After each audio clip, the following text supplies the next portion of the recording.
So my name's Rachel Bradley. I work for IMI Trueflow Marine and I'm an assembly apprentice.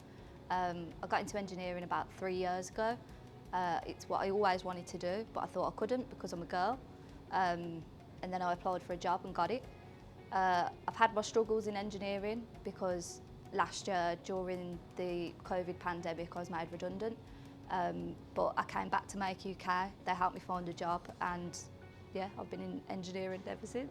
I'd encourage more women to find a career in engineering because it's so limited with women at the minute, and I think women have a hell of a lot to offer to the engineering industry. It's a different perspective and a different way of working.